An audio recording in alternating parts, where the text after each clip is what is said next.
we consider ourselves lucky not because of the material comforts we had, not because of anything else, but just that we were exposed to this knowledge and wisdom, this most invaluable thing, early in life.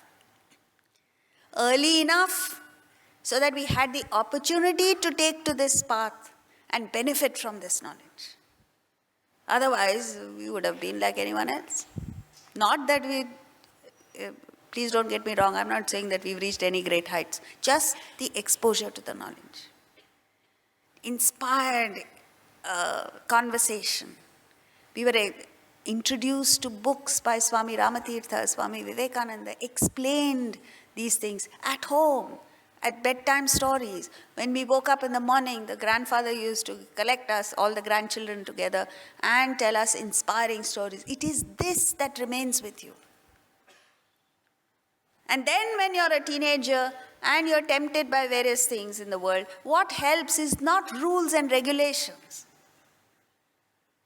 The parents are the ones who impose rules and regulations. Like you have to be home before dark. And now it is they have to be home before dawn. And no parents have control over their children. At least, beta, before the sun rises, you come home. And anyway, it's no use imposing rules and regulations, especially with modern technology. You have no idea what your children are up to. But what helps is the inspiration that you instill in them in childhood. You can only pass it on if you are inspired. No? What inspiration will you give? You become a millionaire. Big deal. How inspiring is it? Or don't pay income tax. That's the message that children get nowadays. It's all right. Do all wrong things. You'll get away with it. I'll bail you out. So that is bhoga. It's a miserable life. Or the choice is yoga. You are inspired with the higher. You fix an ideal and focus all your activities towards that ideal. The higher the ideal, the greater is your creativity, greater is the energy that you generate within yourself, and you become a towering personality. Most importantly, you don't function on likes and dislikes. So what happens is, when you perform actions driven only by desire, desire-driven good actions,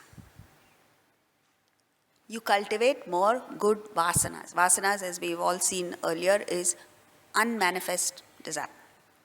So let's say you are a charitable person, you want to do good to people, but you are doing it only because you have a desire. You cultivate more such desires. You're still stuck to the world. You will still go through all this birth, death. When you perform actions driven by bad, negative desires, you will cultivate more negative vasanas. So either way you're stuck. That's why he says you need to abandon both virtue and vice and follow the middle path, Madhya Pantha, as Buddha said. Here in the Gita it says, Senayor, Ubhayor Madhye, between the two armies, between the positive and the negative. What must you do? Just do your karyam karma, your obligations. Set aside your likes and dislikes. So you act with no desire. No desire? How can you act? Because you have a desire to evolve spiritually. You have a desire to just become a better human being. You have a desire to someday I must get to that state of enlightenment. Once that gets to you, then with reference to the world, you have no desire.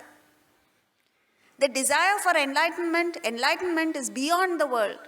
So for all practical purposes, you have no desire. When you act, just do your obligatory duty without any desires. You shed your existing vasanas. You grow spiritually, and someday you'll get to enlightenment. That's what he's saying here. So, then he says, Yogaha karmasu kaushalam. Proficiency of action is yoga. In verse 48, just 2 verses back, he said, Samatvam yoga uchyate. Equanimity, serenity of mind is yoga. Now the question that arises in your mind is, which one is it? Is it serenity? Is it proficiency? It is both. It is only when the mind is calm that your thinking is clear and your actions are brilliant.